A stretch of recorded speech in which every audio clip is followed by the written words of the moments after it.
Welcome everybody to the Jim Hickey podcast, the A to Z of success in the ring. Jim, this week we're going to focus on the letter K, K for knowledge. You might just delve into what you mean by knowledge. I mean, everybody knows they need to keep learning and everything like that, but I love your approach and your outlook to it in a more positive way rather than I didn't know this or very negative approach. Maybe you might explain what you mean by that. Thank you, Connor, and thank you for that great introduction. So, knowledge is continuous, never-ending learning. As you mentioned, we must never stop improving. Like, we will not be happy if we think that we know it all. And the minute you think you know it all, that's the moment you're going to be least happy, because we have to keep learning. And this sport is probably it's probably one of the most fascinating sports in the world, because you have your own talents and your own progress, but then you have to watch each horse and work out the personality of that horse, and from what tack it needs, bridles, saddles, the equipment is so important. Every horse has a different personality, and you have to work out what works for them, and that in itself, like, it's one extra link in the chain. Or what's did it, if they're shy, did it need side cheeks? It just goes on and on and on. But then you have to look at what the horse needs, where the horse is at, what flat work does it need, what exercises does it need, and continuously learn. And how do we learn? We learn by asking. We learn by asking questions, and never, ever, ever stop asking questions, no matter what people are at the top.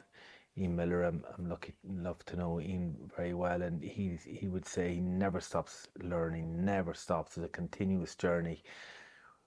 And then not just on your riding on your horse, but on a horse's feed, what feed suits a horse, your own learning, self-reflection. When you look at rounds, a big thing I'd love to talk about now is when people normally look at themselves, another K word, they knock themselves, they're self-critical, they self-doubt, and they won't even look back over their previous videos, because they feel they did one or two mistakes, and they forgot about all the good stuff they've done. So I am a big fan of the debriefing greatness, what was great, great, great, and what could be greater, so you keep your confidence up. Because when you knock yourself, your confidence drops. When you self-doubt, when you say, oh, I'm so bad and I'm so disappointed and I rode so badly, and you forget about all the good efforts you make and take. And sometimes it's on the horse, sometimes the horse might be 100%, getting a horse checked regularly and understanding, trotting them to make sure that they're 100% sound, because sometimes riders blame themselves 100%, and sometimes it's just the horse might be a bit sore. And all the time asking yourself the questions, where am I out of 10 with the tack? Where am I out of 10 with my own presence, with my own self? Am I in a good place before a ride? Was I fresh? Was I energized? As we talked about so many areas in the A to Z so far. And then am I learning enough on the horse's well-being? Is he fit enough? Is he strong enough? Is she fit enough?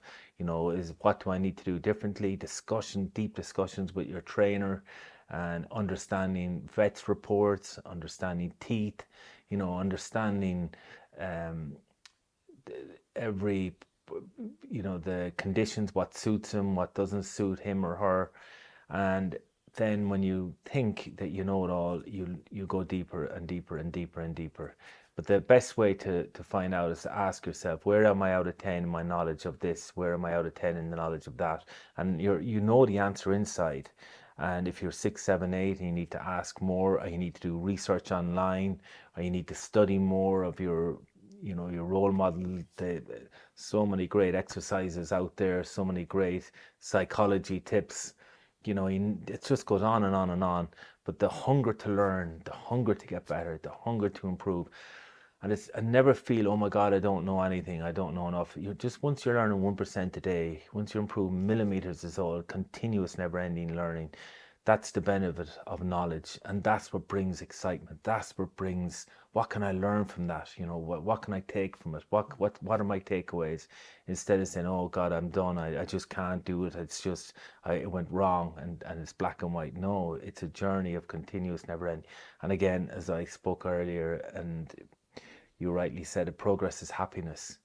And to have that mindset and that hunger to improve, that ambition to get better and better, that's a beautiful thing. Yeah, I think you're the only person I've ever come across. Like, I've been involved in various sports over the years, whatever, growing up, and never ever heard anyone say what went great and what could be even greater. It was always what all the little things we did wrong, and your coach, your captain of the team making you feel bad. You did this, you missed that, and it doesn't, like, yes, we all, like, I think everyone is really hard on themselves anyway, so they probably know what they did wrong to a large extent, but by framing it in a way of what about all the good things and how can we even improve more, that's Yeah, huge. Like, it's huge. Yeah, nobody kind of goes into the ring to ride badly. Like everybody goes in to do their best. And when you exactly, come yeah. out, you say, "Look, I gave it my best. Okay, what went well? What was great?" And the reason I came up with the debrief and greatness, I just see people being so hard, and I remember being stuck. You know, when one rider, I knew he put everything in. I knew he did everything he possibly could. He was, organization, the visualization, the prep, everything. And it just didn't go right in the ring. Like, because you're against a course builder as well, and they're trying technical things and time and time faults and everything. So there's so many elements. And I remember saying, Jim, I have to come up with a tool, a strategy to help them, even when, they put in their best efforts and it doesn't go to plan. What am I going to ask them? So, when people begin, I'd always say, we're going to go through this debrief and greatness. And it takes a while because your default is go straight for the one thing or two things. Normally, it's only one or two things that could have been better. Yeah. And I remember one rider, he'd won a class actually, and I said, I'm actually going to do the debrief and greatness with him. I'm going to say, we go through what was great, great, great, and what could be greater, even though he won the class. And he went through all the things what he did well. And he said, then what I have done greater. And there's two little things he could have done better. Isn't that amazing? Like, even though he won the class. Yeah. So we never, ever, ever, ever stop learning. Another rider just came out of the ring recently, and she rode really, really well, but still disappointed. And one slight mistake, and but as she went through what was great, great, great, and she got happier. I could feel her energy rise, rise, rise. Even though she wanted to go, because I'd only started work on, she wanted to go straight for the one that was wrong. And then by the time actually, yeah, if I rode it again, I love asking that question. If to ride again, what would you do differently? And she explained what she would have done. She would have sat taller. She would have more inside leg and outside bend, outside rein, and sat taller. And then but overall it was very good.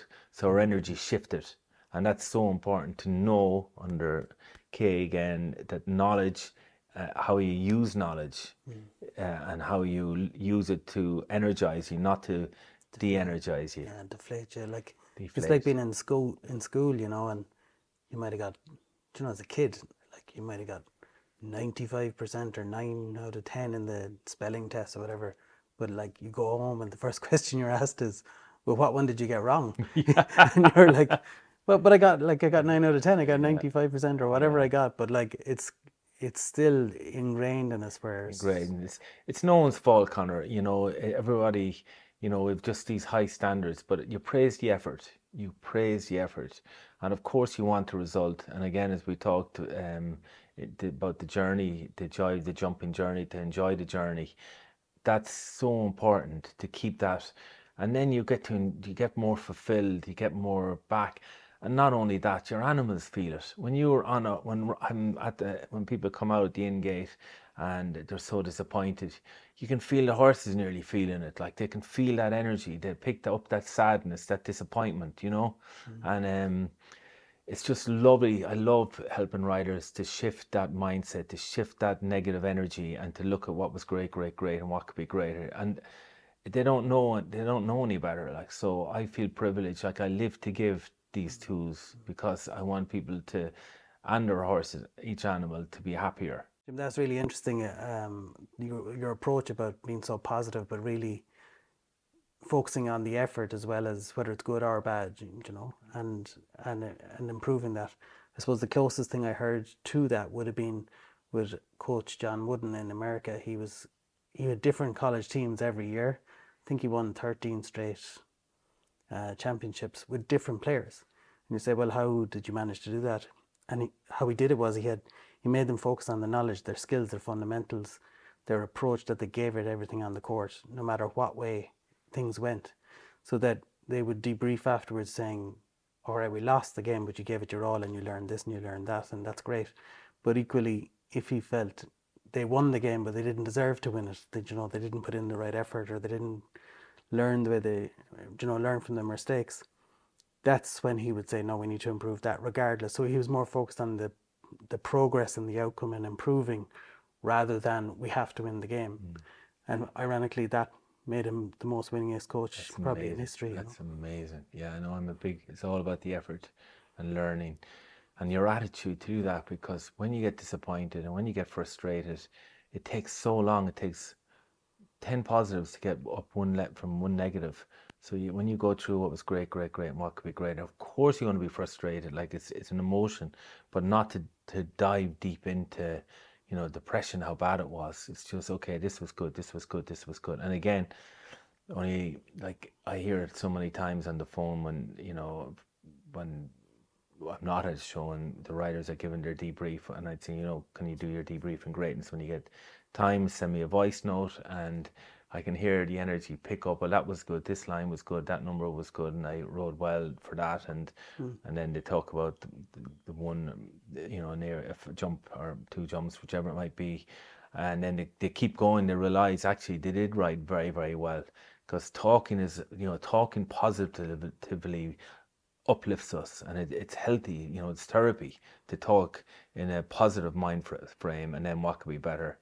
And to have a safe place where you can talk, it's lovely, because as I'm listening to it, I can feel your energy go, build. And of course, when I'm talking one to one, you can shift that frequency, that energy, and then you can get on with your day and get on with your life and get on with your week, instead of living. I can remember week to week feeling, carrying my disappointment and my frustration if Sunday wasn't good, and there are many of them. And like, why live in a sad, disappointed, frustrated way, when you can have a tool to use that, okay, I'm going to debrief in greatness, what's great, and knowing this tool and knowing the knowledge of the learning, you just live a happier life as well as success in the ring. Yeah, because I can imagine, look, we're all hard on ourselves, but also, your parents or your trainer or your whatever, you can see their disappointment too, but then you're feeling bad in yourself and the guilt and the shame or whatever. Yeah. You're it doesn't, like some people would say, oh yeah, but you need the negative to drive you on. But how do you deal with that in a Well, positive sometimes way? people think that you have to be hard on yourselves, and that's just the way. It's hard yards, and professionals would have told me that. And sometimes I'm surprised, and I'm really. But if I had to ask them, are you enjoying it? Are you having fun? No, like, this is just my experience. And when they shift the mindset and they work on the process of enjoying it, and again, Rory McIlroy has been Irish, and his results, his coach saying, his biggest shift when he won the Masters was that he focused on enjoying the every step, every move. God, in all the positions he was in, he kept telling himself he kept coming back to it, and he thanked his coach for, because that was his shift, because it wasn't getting in his head then, and he wasn't disappointed with a bad shot. He was just, okay, I'm enjoying it, and our brain is happier when when our brain is in that happier mindset. Our body is more relaxed. When we're severe and negative and doubting ourselves and feeling really desperate, like, that tightens our body, and horses feel it. Your animals pick it up straight away.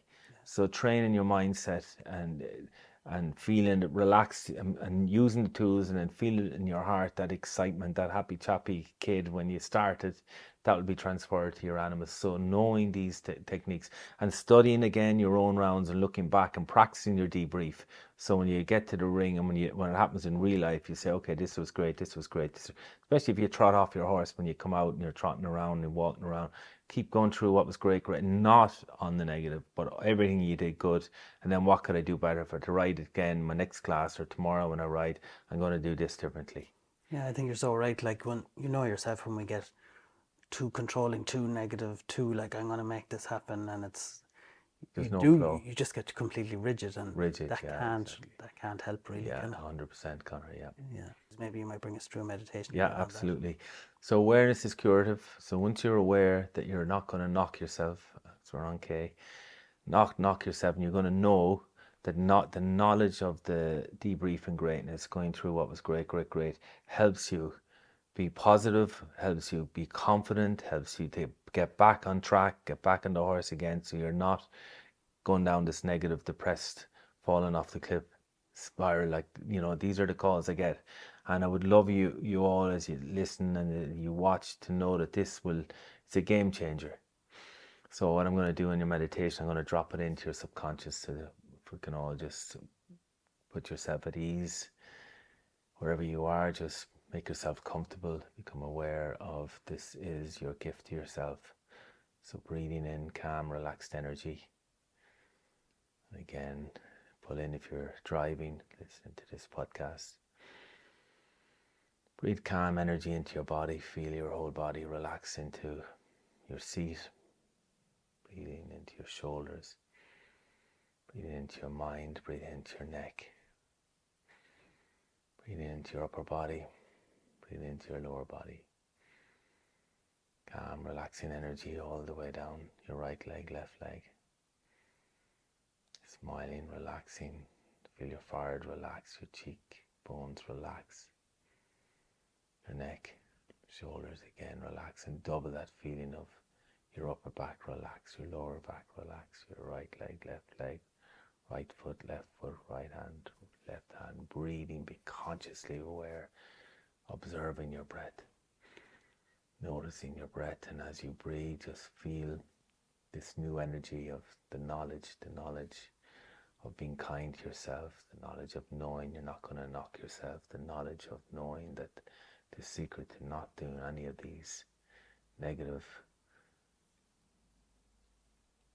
harm to your mind, to your body, of being negative. You want to flip that switch and debrief in greatness.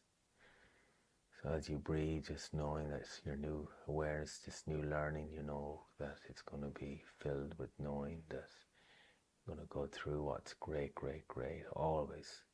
Every time you flat, every time you train at home, always, every time you get to warm down, you ask yourself, what was great? What could be greater? What was great? Going through your rounds, going for stress edge, going through every movement in all your disciplines. And your flat work, was the warm-up good? What was great about that? Was I in my bubble? Was I focused? Was I calm, relaxed? Was I ready? As you went to the ring, was I up in the canter, up in that pace, up in front of my leg? As I canter up way before the first fence? Did I know where to get up in the canter? And as I focus on the first fence to the second, did I keep my number? Did I ride to the line? Was I correct? Was I tall in my body? Had I the right land and go? Did I riding forward? Was I looking forward and ahead? Was I looking early? Was I on the right number? Was I in the moment? Was I up in the rhythm? Was I calm? Was I relaxed? Was I understanding my animal? Was I doing what supporting my animal? Was I connected? Was I holding my focus? Asking these questions. That was great.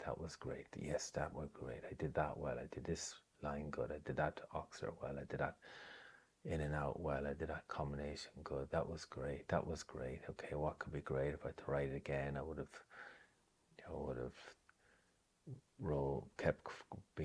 would have been forward for that line, or I would have stuck to my number, or if I changed the plan, I would have reacted quicker, or I would be more adaptable, or I would have kept up the rhythm, or I would have rode through the rollback, or whatever it might be. This new awareness from 1 to 2, 2 to 3, be knowing that it's there and you're going to integrate it and you're going to learn. Life is going to be so much easier in everything you do when you do this new debrief, this new technique, debriefing greatness from 3 to 4, 4 to 5, embracing this new learning, this new knowledge, this new knowing, not knocking but debriefing in greatness, 6, 7, 8, and feel the excitement of this new way of feeling, this new way of thinking, this new way of being, as you know you're going to integrate this. It's going to be part of your identity. It's going to be part of total ownership from this moment on. 8, 9, and 10. Well done. Good job. Next week we're going to focus on the letter L, which kind of segues nicely into from knowledge to letting go. Yeah, we'll talk about what we need to let go. Thank you, Connor. Thank you, Jim.